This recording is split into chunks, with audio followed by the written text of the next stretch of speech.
ஓம் சைராம், ஜெய் சைராம். என் அன்பின் பிரியமே, வண்டு அங்குமிங்கும் பூக்களை தேடி அலைவது போல ஆழமான மடுவிலும் மக்கள் நடமாட்டம் இல்லாத கொடிய காட்டிலும் பரந்த மலையிலும் தேடி புகுந்து அலைகின்றான் அறிவில்லாத மனிதன். உனக்கு மனமாகிற ஒரே ஒரு தாமரையை சமர்ப்பித்துவிட்டு இங்கங்கு அலையாமல் ஒரே இடத்தில் சுகமாக இருப்பதற்கு மனிதன் அறிந்து கொள்ளவில்லை. என்ன ஆச்சரியம்! எங்கு இருந்தாலும் எந்த பிறவி எடுத்திருந்தாலும் பக்தன் எப்படி இருக்க வேண்டும் என்பதில் ஒரு நியதி இருக்கிறது. அதுதான் அவனது மனநிலையை பற்றியது. சரணடைய வேண்டும் என்ற ஆவல் மட்டும் ஒருவனுக்கு இருந்தால் போதாது. அதை செய்து அது நீடித்து நிற்பதற்கு அவனது மனநிலை பக்குவப்பட்டிருக்க வேண்டும். உலக வாழ்வில் அல்லல் பட்டு ஏற்ற இறக்கமெல்லாம் கண்டு அனுபவித்த ஒருவனுக்கு பக்தி செய்து சரணடைவது என்பதும் தொடக்கத்தில் ஒரு உலகியல் செயல் போலத்தான் தோன்றும். ஏனென்றால் அவன் அப்படியொரு பழக்கத்திற்கு அடிமை போல ஆகிவிட்டான். அதனால் மற்ற செயல்களைப் போலவே அதையும் நினைத்து கொண்டு வெவ்வேறு விதமான பூக்களை கொண்டு ஆராதிப்பது என்பது ஒரு வழக்கம் என்பதால் அவன் எங்கெங்கோ போய் கஷ்டப்பட்டு விதவிதமான பூக்களையெல்லாம் தேடிக்கொண்டு வந்தால் பகவானுக்கு மிகவும் பிடித்திருக்கும் என்று நினைத்து அதை செய்வதற்கு முயல்கின்றான். ஆனால் பகவான் விரும்புவதோ ஒன்றே ஒன்றைத்தான். அதுதான் அவனது மனமாகிய தாமரைப்பூ. அதை அவரிடம் சமர்ப்பிப்பது ஒன்றே சரணாகதியின் முழு அடையாளம். அது தெரியாமல் இருக்கிறானே என்று அவர் ஆச்சரியப்படுவார். இங்கு மனதை தாமரை பூவோடு ஒப்பு நோக்கி இருப்பது மிகவும் பொருத்தமானது. பூஜை செய்யும் போது தாமரை மொட்டை ஒவ்வொரு இதழாக பிரித்து முழு தாமரை பூவை பகவானுக்கு சமர்ப்பிப்பார்கள். அதாவது மனதை அப்படி சமர்ப்பிக்க வேண்டும் என்பது அதன் பொருள். ஏனென்றால் மனம் என்று தனியான பொருள் ஒன்று கிடையாது. ரமணர் எண்ணங்களே மனம், யாவினும் நான் என்னும் எண்ணமே மூலமாம் என்று சொல்வார். அதாவது எண்ணங்களின் தொகுப்பே மனம். எண்ணங்கள் எல்லாவற்றிலும் முதல் எண்ணம் நான் என்னும் அகந்தை. அது பகவானை விட்டுவிட்ட தனியான நான் என்னும் எண்ணம்.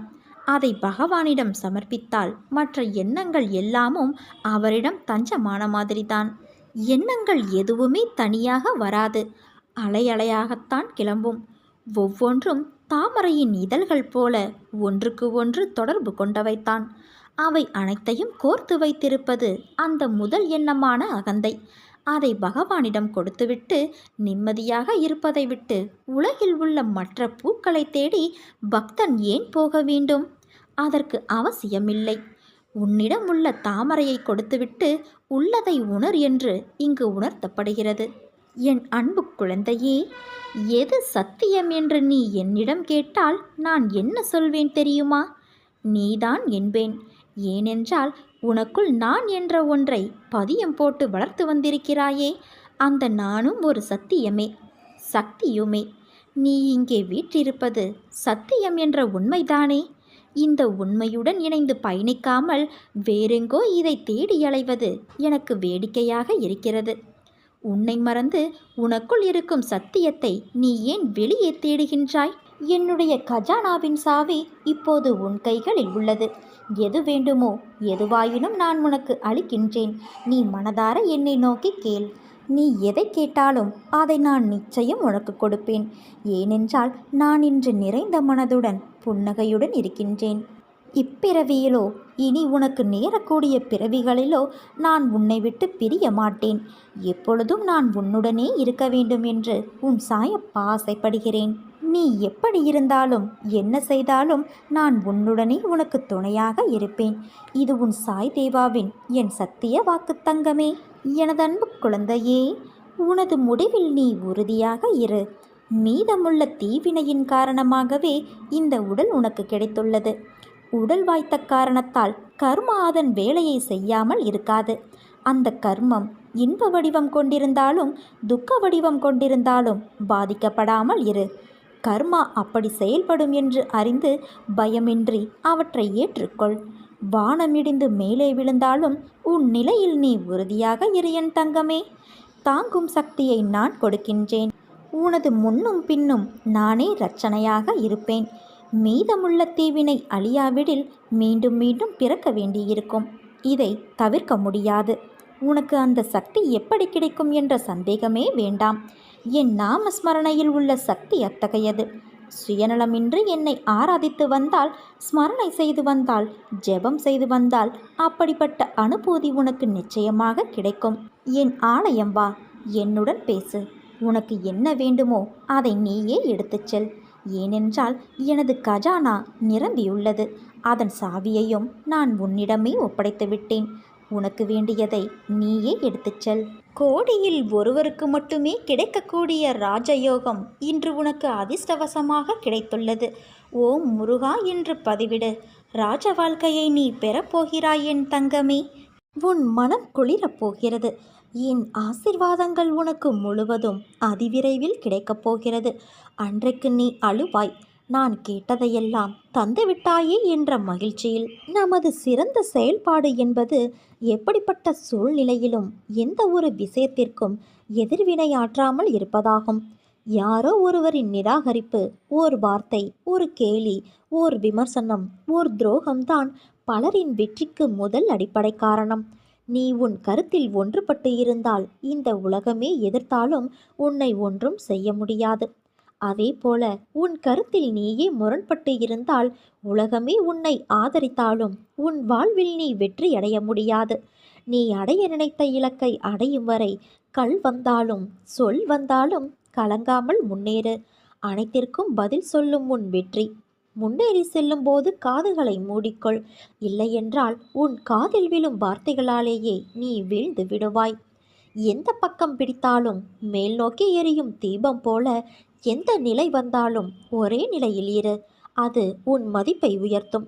எப்போதும் பின்வரிசையில் ஒளியாதே, முன்வரிசைக்கு வா. யாரை சந்தித்தாலும் தைரியமாக அவர்கள் கண்களை பார்த்து பேசு.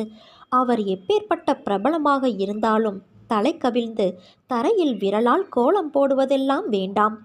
நீ நடக்கின்ற வேகத்தை அதிகப்படுத்து.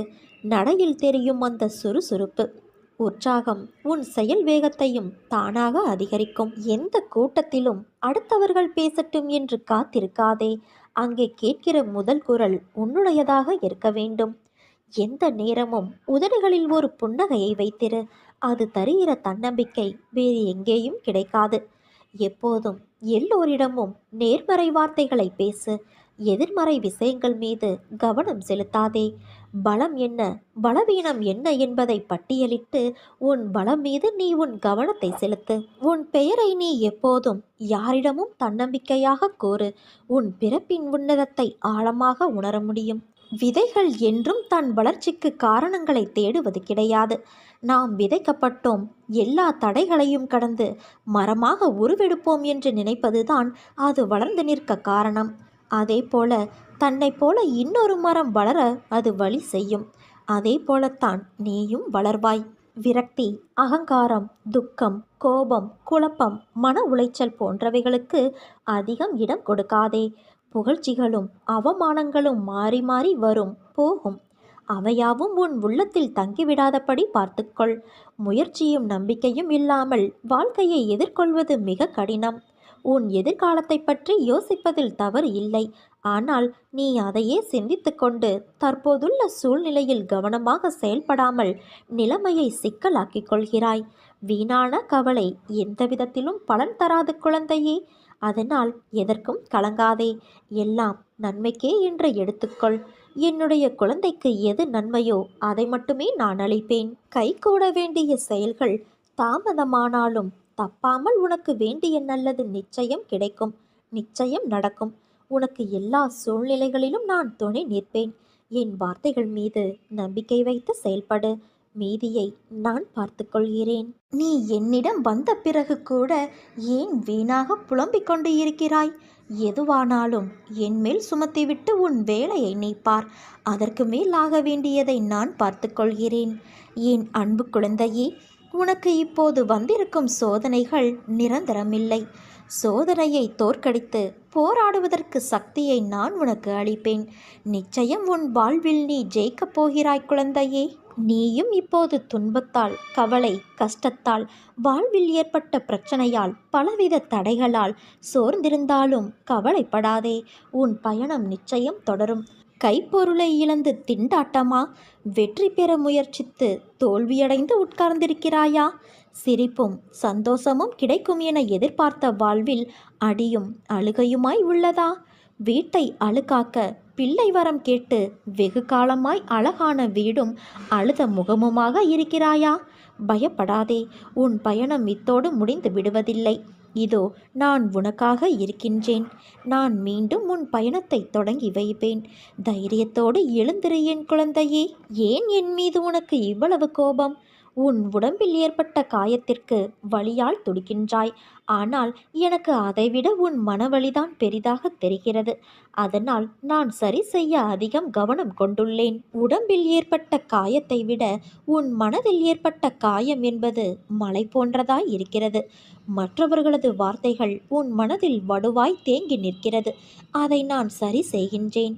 அந்த வழி எப்படி இருக்கும் என்று தெரிந்தும் நீ மற்றவர்களை வார்த்தைகளால் புண்படுத்தலாமா? அவர்களுக்கும் அது காயம்தானே. ஒருவனுக்கு உண்மையான எதிரி வெளியே இருப்பவர்கள் அல்ல, அவனுடைய மனம்தான் முதல் எதிரி.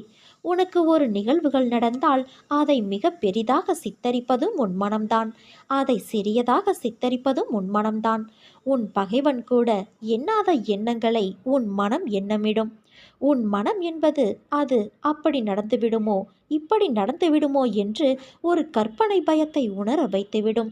நீ நல்லது நினைத்தாலும் அதை உனக்கே வேறு முகமாக சித்தரிப்பது உன் மனம்தான். அந்த நிமிடம் மௌனமாக அதை கடக்கச் செய்து அந்த எண்ணத்தை துடைத்து எறி. இப்படி செய்தால் உன் மனம் என்பது உனக்கு பகைவனாக இல்லாமல் தோள் கொடுக்கும் தோழனாக இருக்கும். நம் மனம் நல்லது கெட்டது என எல்லாம் நிறைந்ததுதான். உன்னுடைய நல்லதை பிறருக்கு நல்லதாக மாற்று. கெட்டதை வென்று அதை உனக்கான நியாயத்தை உணர்த்தும் நியாயமான பாதையாய் மாற்று. இதற்கான அர்த்தம் என்ன என்பதை நான் கூறுகிறேன் கேள். தீயில் கையை நீட்டினால் சுடும் என்பதை அறிந்து நீ கையை தள்ளி வைத்தாய் என்றால் அதை புரிந்து நீ நடந்தாய் என்பது அர்த்தம். அதற்கு மாறாக புரிந்தும் நான் கையை விடுவேன் என்று சொன்னால் அதற்கான பலனை நீ கடந்தாக வேண்டும். ஒருவனுக்கு நல்லது கெட்டது என இரண்டும் தோன்றும். ஆனால் கெட்டதை நீ எவ்வாறு நல்லதாக மாற்றிக்கொள்கிறாய் என்பதில்தான் உன் உண்மையான முன்னேற்றம் அடங்கியிருக்கிறது. கெட்டதை நினைப்பது என்னுடைய குணம் அல்ல, அது அறநெறி அல்ல. உன் அன்னையான நான், உன் தந்தையான நான், உனக்கு ஒரு நல்ல குருவான நான் உனக்கு அப்படி புகட்டவில்லை என்று நீ நினைத்தால் உன்னிடம் தோன்றும் எல்லாமே நல்லதாகவே மாறும். நீ என் பிள்ளையாகிவிட்டாய். உன்னில் இருக்கும் அனைத்துமே அறநெறிக்கு உட்பட்டதாக நீதி பாதையிலும் உலக நியதியிலும் வாழ வைப்பேன். உன்னிடம் உனக்கே பிடிக்காத குணங்களை நீ உணர்ந்திருப்பாய். அதை நெறிப்படுத்தி எது நல்லது என்பதை உன் அறிவு அதை உணர வேண்டும் என்பதற்காகவே சில நிகழ்வுகளை உனக்கு நான் நிகழ்த்தியுள்ளேன். அதனால் பயப்படாதே. உன்னை நல்ல பாதையை பின்பற்ற வைப்பது என் கடமை. அதில்தான் எனக்கு ஆனந்தமும் இருக்கிறது. நீ நம்பிக்கையோடு இரு, நல்லதே நடக்கும். நீ ஏங்கிய ஒன்றை நான் உனக்கு தரப்போகிறேன். உன் பல நாள் போராட்டம் முடிவுக்கு வரப்போகிறது குழந்தையே. நீ வருந்தி பேசிக்கொண்டிருந்ததை நான் கேட்டேன். என்னுடைய எல்லா முயற்சியிலும் தடங்கள் போல இருக்கிறது. என்னால் எதிலும் முழு மனதால் செயல்பட முடியவில்லை என்று, பிரச்சனைகள் இருப்பது உண்மை என்று எந்த அளவிற்கு உன் மனம் நம்புகிறதோ அதே போல அதற்கும் தீர்வு இருக்கும் என்பதை உன் மனம் நம்ப வேண்டும். அந்த தீர்வை நோக்கி செல்ல முடியாமல் தவிக்கிறாய். உன் பிரார்த்தனைகள் நிச்சயமாக உனக்கு தீர்வு தர காத்திருக்கின்றன. நீ பிரச்சனைகள் எவ்வளவு பெரியது என்று ஆராயாமல் அதற்கென இருக்கும் ஒரு சிறிய தீர்வை கண்டுபிடி. அதற்குத்தான் நான் உனக்கு சக்தி தருகிறேன். அந்த சக்தியை கவலைகளில் இழக்காதே. உன்னால் முடியும் பிள்ளையே. உனக்கான தீர்வை நீ கண்டடைவாய். நீ நிதானத்தை இழக்காதவரை உனக்கு தோல்வி இல்லை.